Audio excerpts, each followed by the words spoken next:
కూటమి ప్రభుత్వం యాక్సిస్ సంస్థతో తాజాగా చేసుకున్న విద్యుత్ కొనుగోలు ఒప్పందాల్లో 11,000 కోట్ల స్కామ్ దాగి ఉందని అనకాపల్లి జిల్లా వైఎస్ఆర్సీపీ అధ్యక్షుడు గుడివాడ అమర్నాథ్ ఆరోపించారు. అధిక రేట్లకు విద్యుత్ కొనుగోలు ఒప్పందాల వెనుక అవినీతి చాలా స్పష్టంగా కనిపిస్తోందన్నారు. గత వైఎస్ఆర్సీపీ ప్రభుత్వం యూనిట్ ₹2.40 కొనుగోలు చేస్తే చంద్రబాబు గగ్గోలు పెట్టారని తెలిపారు. ఈ రోజు యూనిట్ ₹4.60 ఎలా కొనుగోలు చేస్తున్నారో ప్రజలకు వివరణ ఇవ్వాలని డిమాండ్ చేశారు. కొత్తగా మళ్ళీ 11,000 కోట్ల రూపాయలు ఒక పెద్ద స్కామ్కి వీరు తెరతీశారనేటువంటి విషయాన్ని మీ ద్వారా ప్రజలకు తెలియజేస్తా ఉన్నా. ఆ రోజు జగన్మోహన్ రెడ్డి గారి నేతృత్వంలో ₹2.49కి సెక్కీతో ఒప్పందం చేసుకుంటేనే గగ్గోలు పెట్టినటువంటి ఈ ప్రభుత్వం ఈరోజు యాక్సిస్ అనేటువంటి సంస్థతో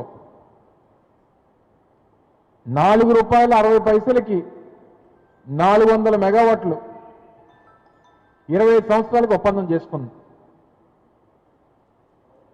మరి మేము ₹2.49కి మేము ఒప్పందం చేసుకుంటేనే ఏదో నష్టం జరిగిపోయింది, ప్రభుత్వం ఆ రోజు ఉన్నటువంటి ప్రభుత్వం అవినీతికి పాల్పడిందని చెప్పినటువంటి చంద్రబాబు నాయుడు గారు మరి ఈరోజు ₹4.60కి